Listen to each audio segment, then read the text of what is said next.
কবিগুরু রবীন্দ্রনাথ ঠাকুরের জন্মজয়ন্তী উপলক্ষে দুই বোনের স্কুলে আজ অনুষ্ঠান। সকাল সকাল টিউশনি কমপ্লিট করে তারপরে অদ্রিতা খেতে বসেছে। আমি রান্না বান্না করছিলাম সকাল থেকেই। ভেবেছিলাম অদ্রিতার স্কুলে যাব, সেজন্য খুব তাড়াতাড়ি রান্না বান্না সেরে নিয়েছি। তার মাঝে অদ্রিতাকে স্নান করিয়ে খাইয়ে দাইয়ে রেডি করিয়ে নিয়ে গেছিলাম ওর পাপার সঙ্গে। আমিও গেছিলাম, কারণ ওই যে সেজে গুজে যাবে, ওখানে গিয়ে ওর মুড অফ হয়ে গেলে তখন সামলানো বড় দায়, সেজন্য ওর সঙ্গেই গেছিলাম। সারা রাস্তা বকবক করতে করতে যায় অদ্রিতা, আর ওই বকবক শুনতে শুনতে আমার মাথাটা খারাপ হয় ঠিকই, কিন্তু বেশ ভালোও লাগে।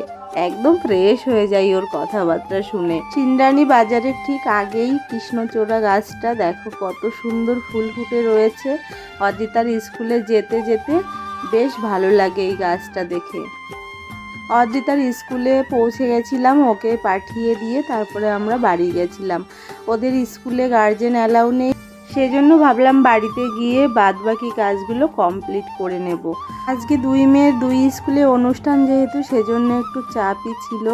বড় মেয়েকেও আবার রেডি করাতে হবে, কিন্তু ও এখন অনেকটাই কাজ নিজের থেকে বুঝে নিতে পারে, সেজন্য একটু হেল্প করলেই হয়ে যায়। সারা রাস্তা জুড়ে আজকে রবীন্দ্রসঙ্গীত বাজছে, আর প্রত্যেকটা স্কুলে অনুষ্ঠান। কেজি স্কুলেও দেখলাম অনুষ্ঠান চলছে। বাড়িতে চলে এসেছি, অন্বেষার পড়া কমপ্লিট হয়ে গেছে, তারপর খেতে বসেছে।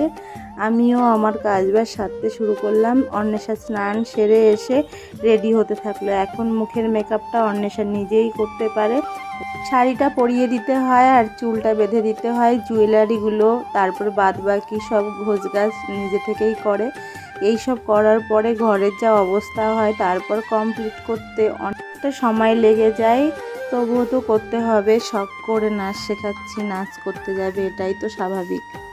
ওরা মন থেকে যত দিন এইসবের মধ্যে থাকতে চাইবে, আমি কখনোই বাধা হয়ে থাকবো না, কারণ আমি তো শুরু থেকেই চেয়েছি ওরা এগিয়ে যাক সব কিছুতে, আমি ওকে সাহায্য করব। এ দেখো স্কুল শেষে অদ্রিতা বাড়ি চলে আসলো ওর পাপার সঙ্গে, আর এসেই মুড অফ হয়ে গেছে।